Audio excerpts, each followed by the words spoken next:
Hello viewers, welcome to Souri's cuisine. আমি আপনাদের সাথে আজকে শেয়ার করছি দই বড়ার সিম্পল রেসিপি। ঘরে থাকা সামান্য কিছু উপকরণের মাধ্যমে দই বড়াটা আমি বানিয়েছি। তাহলে চলুন দেখে নেওয়া যাক দই বড়াটা কিভাবে বানানো হয়েছে। দই বড়া বানানোর জন্য 100 গ্রাম মতো বিউলির ডাল পরিমাণ মতো জলের মধ্যে প্রায় 6 থেকে 7 ঘন্টার জন্য ভিজিয়ে রাখছি। 7 ঘন্টা পরে ডালটা প্রায় ডবল হয়ে এলে একটা মিক্সার জারের মধ্যে ডালটা নিয়ে মিহি পেস্ট বানিয়ে নিয়েছি। ডালের ব্যাটারের মধ্যে প্রায় 1 চামচ মতো লবণ দিয়ে খুব ভালো করে ফেটিয়ে নিতে হবে। যত বেশি ফেটানো হবে দই বড়াগুলো ঠিক ততটাই ফ্লাফি হবে। ব্যাটারটা রেডি হয়েছে কিনা চেক করার জন্য একটা বাটিতে জল নিয়ে তাতে সামান্য পরিমাণ ব্যাটারটা দিয়ে দেখব। যদি এভাবে জলের ওপর ভেসে ওঠে তাহলে বুঝতে হবে ব্যাটারটা একদম রেডি হয়ে গেছে।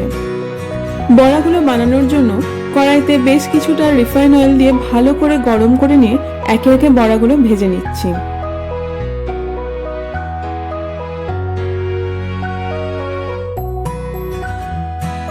এই সময় গ্যাসের ফ্লেমটা লো টু মিডিয়ামে রেখে বড়াগুলো ভেজে নেওয়াটাই ভালো, না হলে বড়ার বাইরেটা লাল হয়ে যাবে আর ভেতরটা কাঁচা থেকে যাবে।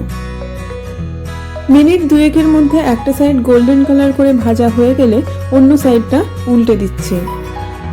এই বড়াগুলো ভাজতে কিন্তু খুব একটা বেশি সময় নেবে না, মোটামুটি 4 থেকে 5 মিনিটের মধ্যে দেখবেন বড়াগুলো গোল্ডেন ব্রাউন করে ভাজা হয়ে গেছে। বড়াগুলো ভাজা হয়ে গেলে তেল ঝরিয়ে একটা প্লেটের মধ্যে এবার তুলে নিচ্ছি। এইভাবেই বাকি ব্যাটারগুলো থেকেও বড়াগুলো ভেজে আমি তুলে নিয়েছি। অন্যদিকে একটা পাত্রতে উষ্ণ জল নিয়ে তাতে 1 চামচ লবণ দিয়ে খুব ভালো করে মিশিয়ে নিচ্ছি। এবার এই জলের মধ্যে ভেজে রাখা বড়াগুলো একে একে ভিজিয়ে দিচ্ছি। যদি মনে করেন বড়াগুলো একবারেই শেষ হয়ে যাবে তবেই কিন্তু ভেজাবেন, আর যদি মনে হয় একবারে বড়াগুলো শেষ হবে না তাহলে বড়াগুলো ঠান্ডা হয়ে যাবার পরেও প্রায় 2 দিনের মতন এগুলো ফ্রিজের মধ্যে স্টোর করে রাখতে পারেন। এবারে দই বড়ার দইটা রেডি করে নিচ্ছি। আমি এখানে প্রায় 150 গ্রাম মতো দই নিয়ে তাতে 1 চামচ চিনি আর 1/2 চামচ লবণ দিয়ে খুব ভালো করে ফেটিয়ে নিচ্ছি। আপনারা আপনাদের স্বাদ অনুযায়ী চিনি এবং লবণটা ব্যবহার করবেন। এবারে প্রায় 15 থেকে 20 মিনিট বড়াগুলোকে ভিজিয়ে রাখার পরে হালকা হাতে বড়াগুলো একটু চেপে চেপে নিয়ে একটা প্লেটের মধ্যে তুলে রাখছি। এরপর বড়ার উপরে দিয়ে দিচ্ছি ফেটিয়ে রাখা টক দই, তবে পরিমাণটা আপনারা আপনাদের স্বাদ অনুযায়ী ব্যবহার করবেন।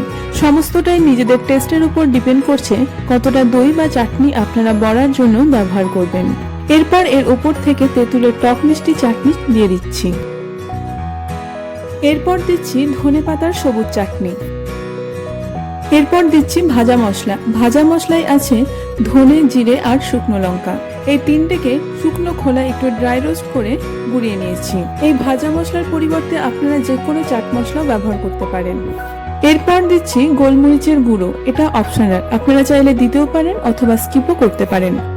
সব শেষে দিয়ে দিচ্ছি ঝুরি ভাজা। তো আমার আজকের রেসিপি যদি আপনাদের ভালো লেগে থাকে তাহলে লাইক, কমেন্ট ও চ্যানেলটাকে সাবস্ক্রাইব করে পাশে থাকার অনুরোধ জানাবো। সকলে খুব ভালো থাকবেন। ধন্যবাদ।